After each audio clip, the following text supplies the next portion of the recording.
Paratsika kosa ny toy ny fanadihadiana ny ako ny dia ny filohan'ny repoblika tany amin'ny renivohim-paritany ny fianaratsoa androany satria ankoatra ny resaka mikasika ny fanafody tany an-toerana ny covid organique dia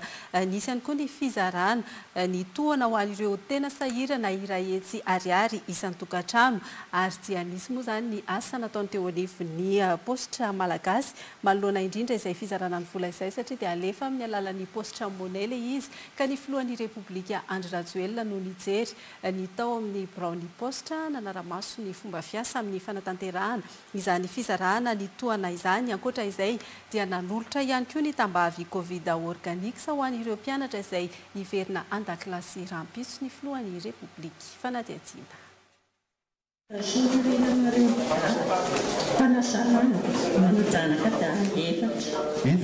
Efatra zanakao aza tombona tsony efa betsaka zany. Ankoatry ny ady amin'ny fiparitahan'ny valanaretina ataon'ny filoham-pirenena laharam-pahamehana manokana amin'izao fotoana ny fijerian'ireo marefo amin'ny fiatrehana ny coronavirus. Misy arang'izany ny vola ray sy ariary ho zaraina isa-tokantrano azy ireo ka natomboka androany ny fizarana izany na eto fianaran-tsoa. Efa misy ny fanadihadiana miloha ataon'ny FID miaraka amin'ny fokontany ahafantarana fianakaviana mila fanampina ary tsy ilaina intsony mikitika mivatana amin'ny vola satria dia alefa ny FID eto amin'ny postra amin'izao fotoana izao izany vola izany ka afaka sitomim-pisitraka amin'ny alalan'ny postra monnaie. Ary tsy voatery ho anana finday ireo olona hisitraka izany satria dia alefa mifidy amin'ny postra mombamomba azy ireo ahafahana manokatra ny compte postra monnaie azoana ny vola ray hetsy ariary. Efa misy fomba ahafahantsika atao postra malagasy teknolojia ampiasaintsika atao postra malagasy zay tsindovana le olona tsy manana telefôna dia amoronantsika compte postra monnaie ihany koa izy. Hitantsika rehefa avy eo ny fomba ahafahana mandray vola amin'ny alalan'ny postra monnaie misy telefôna sy amin'ny alalan'ny postra monnaie tsy misy telefôna. Karapanondro fotsiny le oentin'le olona na hoe karapofontany mihitsy koa raha satria misy ihany koa ampahany amin'le olona tsy manana karapanondro koa izy fa karapofontany fotsiny no entiny araka ny données no entin'ny nameny fidene dia ireny no namoronana antsika compte postra monnaie avokoa zany hoe tsy anavahana mihitsy zany ty teknolojia ampiasaintsika amin'ny postra monnaie ty.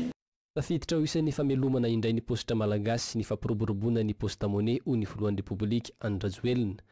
ary porofo ny fahombiazana izany ny fahafahana mizara ny vola fanampina ho an'ny malagasy amin'izao fotoana. Zao zavatra vanim-potoana ianantsika izao dia fotoana ihany koa anovana ny fomba fiasa, anatsarana ny fomba fiasa ary indrindrindrindra hoentina hitsinjovana an'ireo izay tena mila marefo mila an'izay fitsinjovana sy fanampina izay. Io zany ny rahantsika miasa tamin'ny FID, ny rahantsika miasa tamin'ny Banque mondiale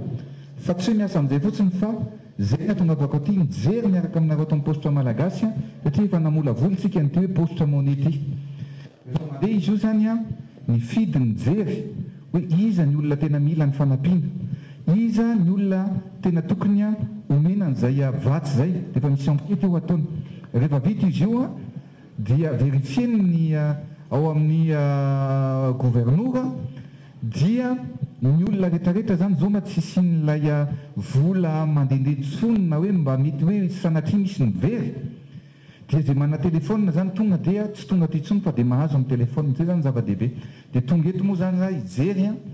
ny fomba fiasa sy indrindrindrindra akahery anareo ato amin'ny postra velomintsika indray zao ny postra malagasy mba hanao an'ity postra monnaie ty zay ny zavatra ho atao. Nizara ny vatsitsinjo ho an'ny fianakaviana marefo teto Fianaratsoa ihany koa ny filoham-pirenena ary nanambara fa hisitraka fanampiana sy tampikarama ireo mpilatsaka ny sitrapo mizara ny vatsy izany amin'ny mpiarabe.